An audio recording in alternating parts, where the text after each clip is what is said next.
Tonight on Eagle Angle, we take a look at the club that won Spring Sing. Hear about the return of a popular boy band. And we recap Senior Day for the basketball teams. All of this and more tonight on Eagle Angle.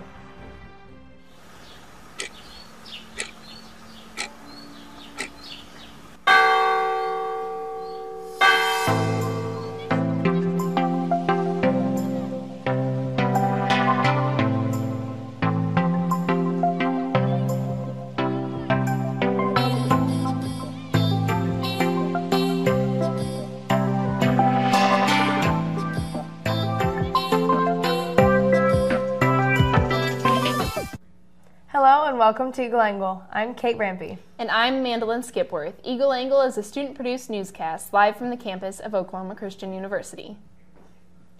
The club Chi Lambda Phi was crowned first place at Spring Sing this weekend. Becca Koshorik has more.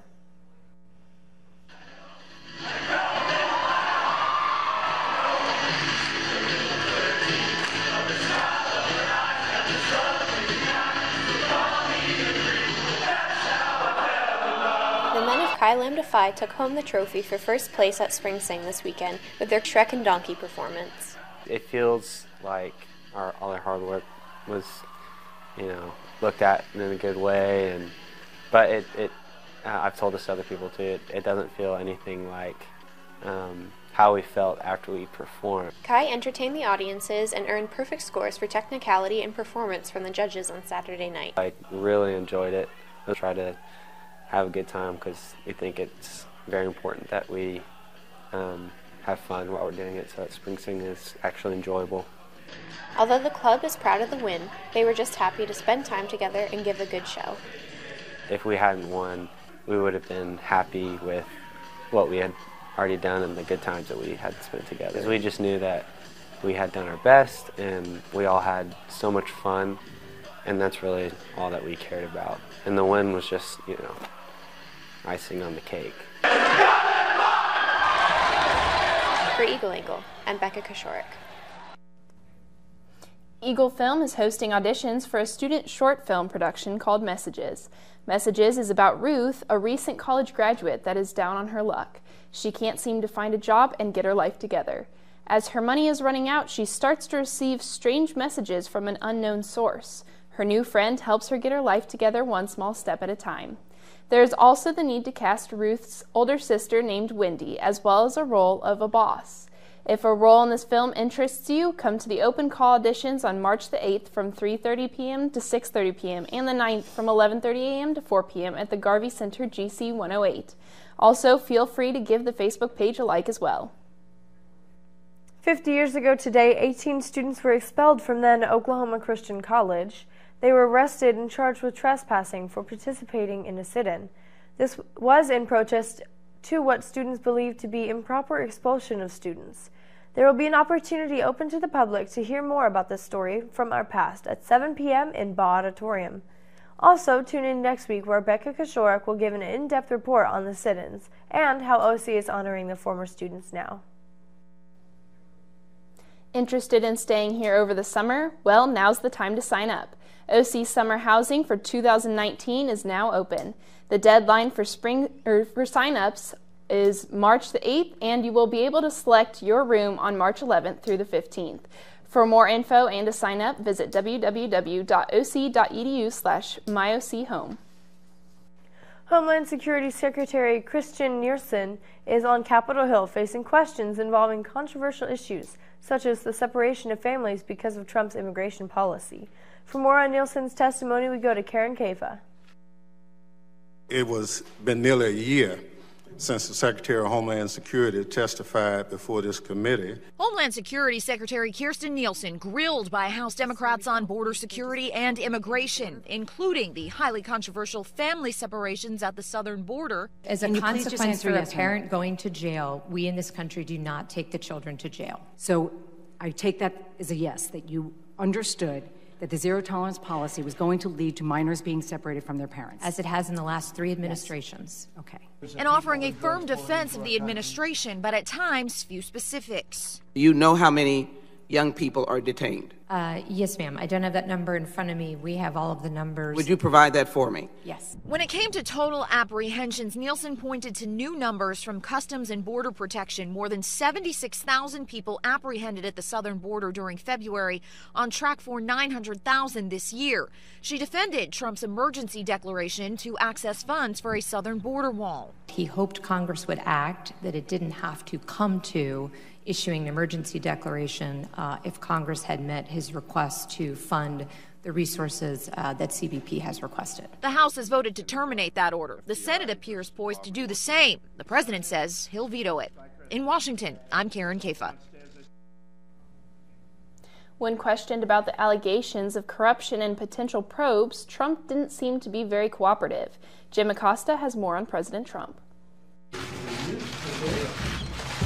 Faced with one of the most far-reaching congressional investigations in years, President Trump doesn't sound like he's in the mood to cooperate.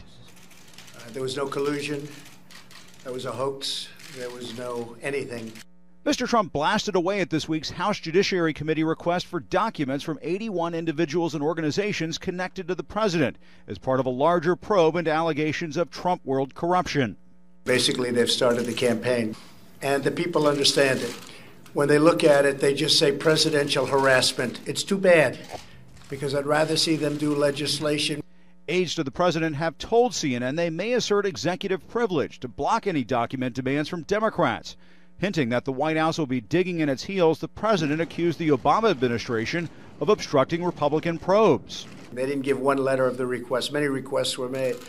The Democratic investigations are providing the president with new ammunition for his Twitter feed, as Mr. Trump called the House Judiciary probe a big, fat fishing expedition desperately in search of a crime. Democrats aren't buying it. But the people who spent more than 2 years on the Benghazi investigation or Hillary Clinton's emails make very bizarre champions for the idea that we've gone too far when all we've done is send out document requests. A new Quinnipiac poll finds nearly 2/3 of registered voters believe Mr. Trump committed crimes before becoming president, a view shared by 89% of Democrats, 65% of independents, and more than 1/3 of Republicans. Asked who do you trust more, 50% said the president's former personal attorney, Michael Cohen. Only 35% said the president. But only 35% said it's time to impeach. Thank you all. The president did not respond to questions about reports that he had ordered White House staff to grant a security clearance to his son-in-law, Jared Kushner, despite concerns from the intelligence community. House Oversight Committee Chairman Elijah Cummings released a statement demanding the administration's cooperation in the matter, saying the White House security clearance system is broken and it needs both congressional oversight and legislative reform. Cummings released a letter from the White House counsel complaining, "We will not concede the executive's constitutional prerogatives or allow the committee to jeopardize the individual privacy rights of current and former executive branch employees." Democrats say they won't take no for an answer. Raises all sorts of red flags, and we need to find out why they believe that he should not have gotten a security clearance. Due to more than 7,000 veterans taking their own lives every year, President Trump has created a task to combat this issue. We go to Mary Maloney for more on this new task force. From combat on the battlefield to combating mental illness. Many are burdened with invisible wounds as a consequence of going into harm's way into the service of this nation. It's clear our heroes at home need help. It's hard for people who haven't served or been in combat to really understand the full depth of the experiences that you have. According to the Department of Veterans Affairs, every day about 20 veterans take their own lives. That's nearly twice the overall rate. Veteran suicide is a tragedy of staggering proportions. Which is why President Trump signed an executive order creating a task force with one goal: to prevent veteran suicides. They courageously fulfill their duties to our nation. Now we must fulfill our duties to them. Under the Prevent Initiative, the task force will focus on improving veterans' quality of life, offering grants to state and local governments, and reaching the most high-risk groups to let them know there is help. Our mission is to mobilize every level of American society to save the lives of our great veterans and support our heroes in need. The task force, led by the Veterans Affairs Secretary, has up to a year to submit a strategy to save lives. Remember, we made a promise to take care of those who served us. Failure is not an option. In Washington, I'm Mary Maloney reporting. After deadly tornadoes hit Alabama, groups of local residents have begun to clean up. Taisha Fernandez has more. It was just a matter of seconds. It was a matter of seconds. That's all it took for some residents in this neighborhood to lose everything. Homes are now just piles of rubble. We built the house from the ground in 1968. When Steve Morgan learned that a tornado was headed his way, he left his neighborhood and rode out the storm in a much safer place. He was shocked when he came back. When we got around the corner, we know what we're looking at, you know. I like to pass out because I had no idea we were going to be looking like this. We launched News Drone 2 to show you just how much damage dozens of residents are dealing with. Volunteers from all over Alabama brought their chainsaws and got to work. Many of them are college students who belong to different churches. What made you want to get these college students together and come help? Well, I didn't get college students, they came to me. Residents are grateful for the help. Their food is gone. Many of their clothing is gone. If we don't get these roofs tarped, the next rain comes in, they'll lose everything inside. This concludes your national news segment. Up next, Jonathan Cleverton has your full weather report. Stay with us.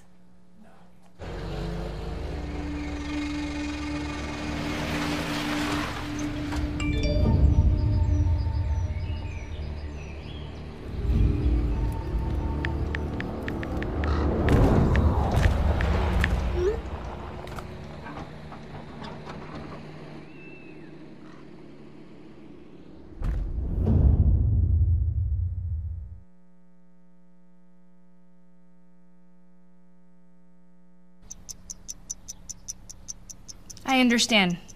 I know it's not your typical resume. Okay, well... But...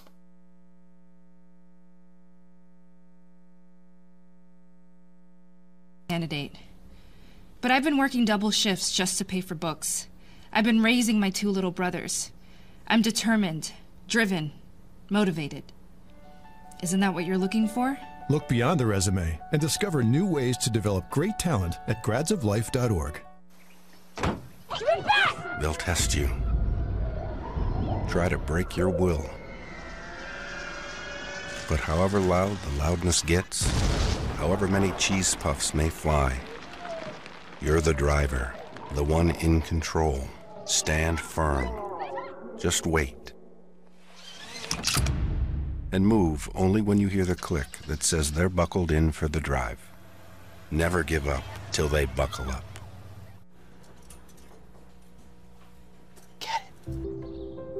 Get it. Get it. Get it.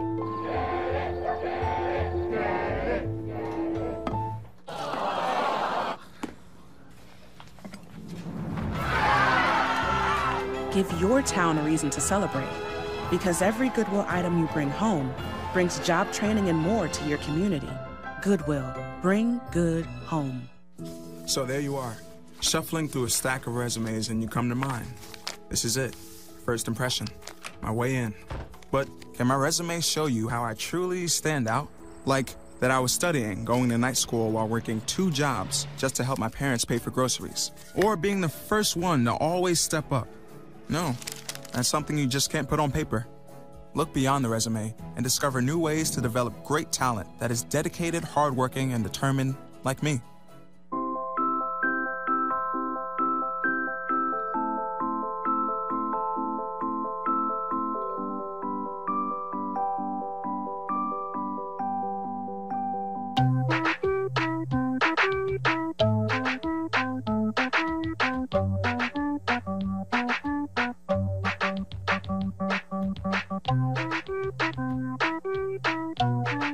Start a story. Adopt at theshelterpetproject.org. We have Jonathan Cleverton here in the studio to talk to us about some weather. John, what kind of weather can we expect this week? Well, we're actually having pretty nice weather right now, Kate. As we can see, it is 55 degrees currently. Sunny and wind is looking good. Feels like 50. It's a great day to be alive, I'd say. So let's take a look at what it was across the state of Oklahoma. Oklahoma, 68 in Guyman. Wow, it was warm up there. 50 in Ponca City. A lot of 50s to the northeastern part of the state. Then as we head down south, We raise in temperatures, 57 in Altus, 55 in Lawton, 52 in Ardmore and Durant, and then around the OKC central area of Oklahoma was 53. So overall, a good springish day as spring's coming along for Oklahoma. Let's take a look at what it is going to be tonight.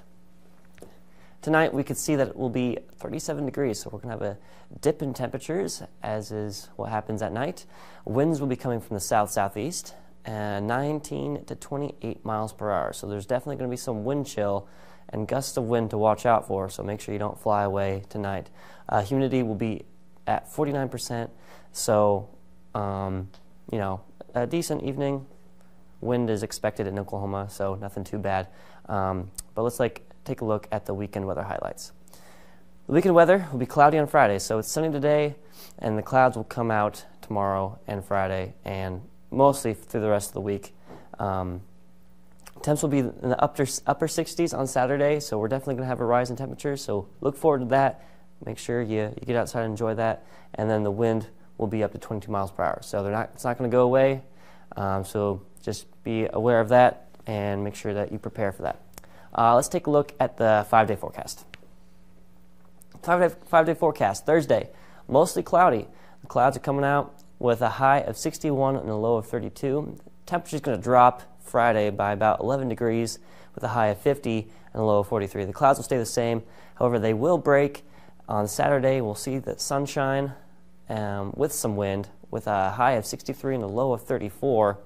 And the clouds are going to come back on Sunday and at the beginning of next week, where we're going to have temperatures in the low 50s for the rest of Sunday and Monday. So overall, we're looking pretty good. The weather's looking great. You just go outside, toss a football on Saturday or something, because it's going to be enjoyable. But that's the weather report. That's all I got. Back to you, Kate. Thank you, John. Coming up, we've got Brandon Spear with the full scoop in entertainment. Stay tuned. I'll never forget the day our landlord called and said, "Read your lease. No pets allowed." My owner tells him my dog ate the lease, but that didn't work. And now I'm stuck in a shelter. But this pit bull is ready for a new crib. I'm loving, loyal, and play well with others. So don't be intimidated by all my muscles, because the biggest one I have is my heart. That's right, I said it.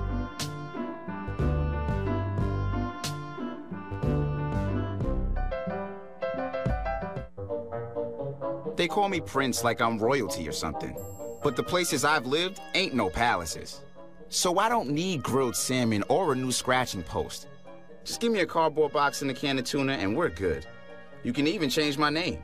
I'm cool being the kitty formerly known as Prince.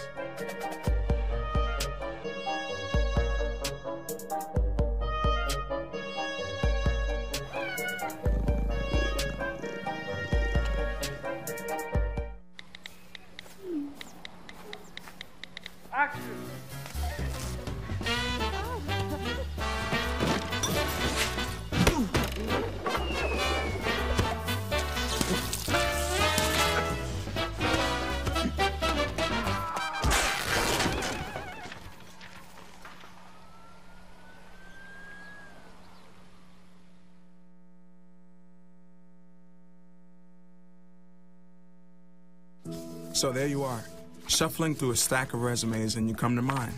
This is it, first impression, my way in. But can my resume show you how I truly stand out? Like that I was studying, going to night school while working 2 jobs just to help my parents pay for groceries. Or being the first one to always step up. No, that's something you just can't put on paper.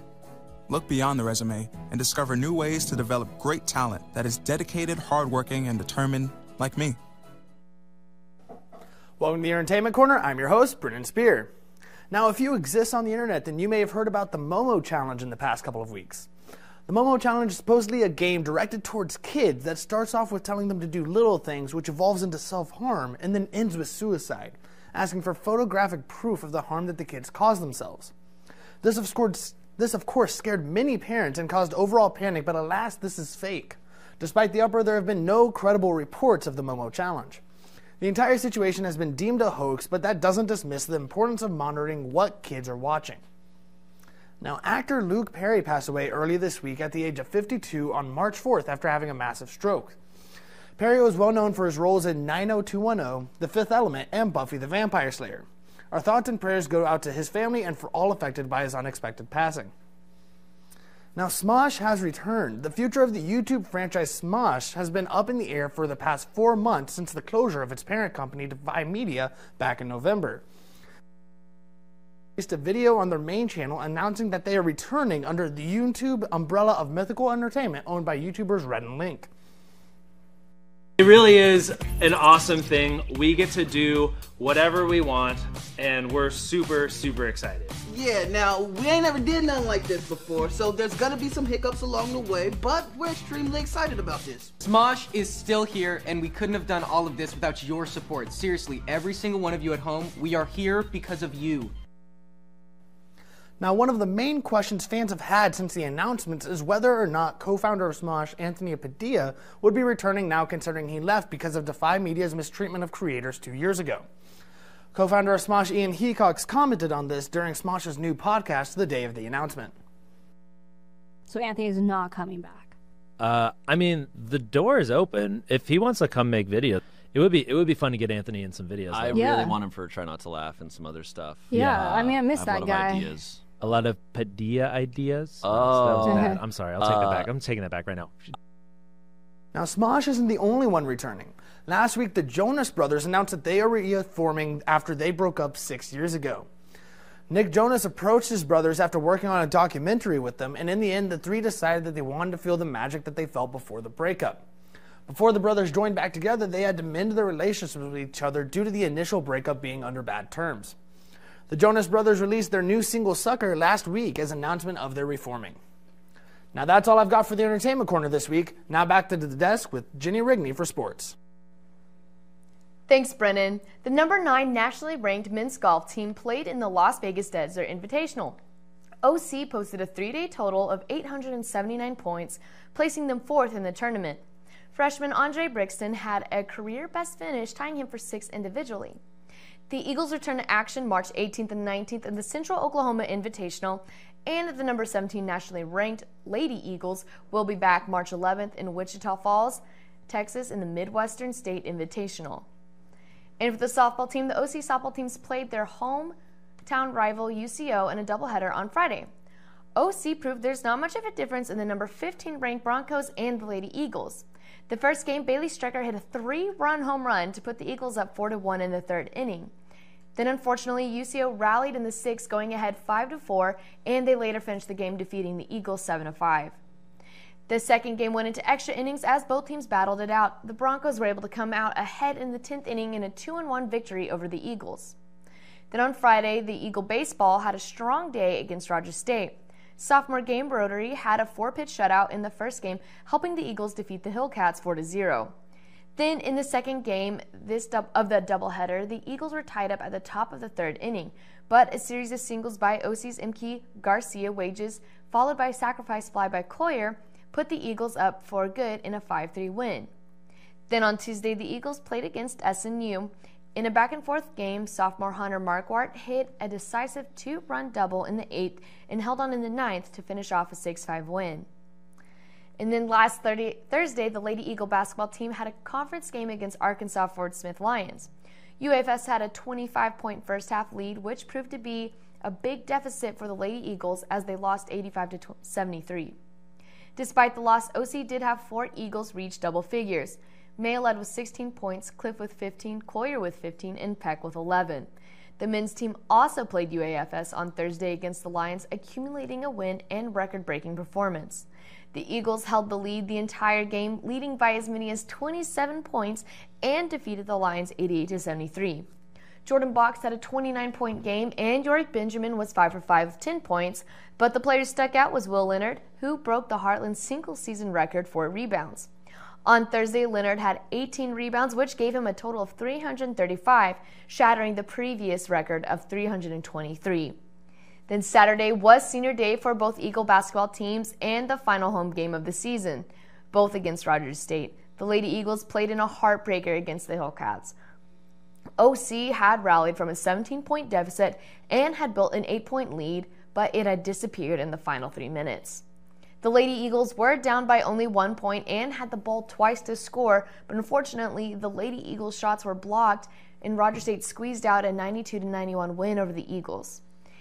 And the men's team also unfortunately lost on senior day against Rogers State with the final of 64-60. Rogers State had a key rebound, which led to the tie-breaking three-pointer with 18.4 seconds left in the game. Though the Eagles are done playing at home, both teams continue their season this weekend in the Heartland Conference Tournament. Both teams will travel down to Tulsa, with the Lady Eagles playing first on Thursday against the Newman Jets, and the men play on Friday against LCU Chaparrals. This has been your Eagle Angle Sports Report. We'll be right back after these short messages. Hello. Hi.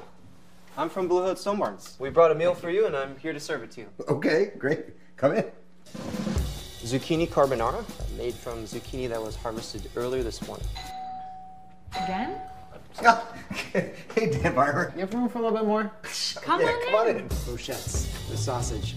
So when we made that zucchini carbonara, you know, they're the end pieces of the zucchini, and they're the cores that we cut away, not to mention zucchini flour. Usually those get thrown out. We use them to create an entire second dish. Does that... Again? I'm here to bring you your third course. It's the vines from your zucchini. We'll have a little zucchini stem pasta. A different experience of zucchini. When we start to think differently about our food, we can get a lot more out of it. This is delicious. What do you think we can make out of this? 40% of food in America is never eaten. Cook it, store it, share it. Visit SaveTheFood.com.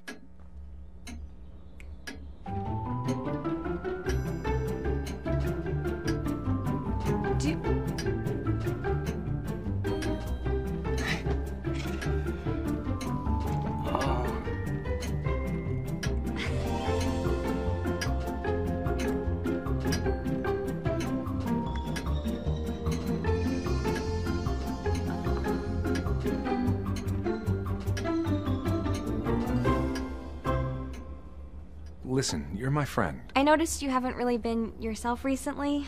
Yeah, I feel like something's up. How are you? Are you okay? Is there anything you want to talk about? I just want to know how you're feeling. And listen, even if you don't know what to say, I'm here to talk. No matter what you're going through, I just want you to know I'm here. I've got your back. When you want to talk, I'm here.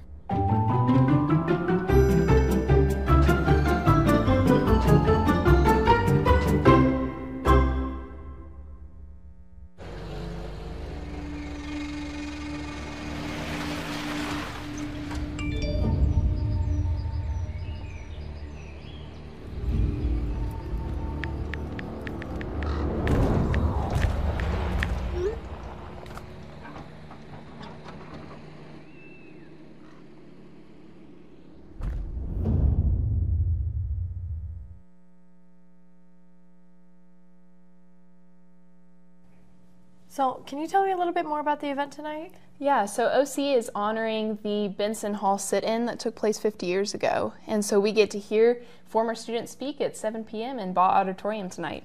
Oh, that's awesome, man. I wish that I could go. I don't think I'll be able to make it, but thank you guys so much for tuning into Eagle Angle, where it's your campus. Your news.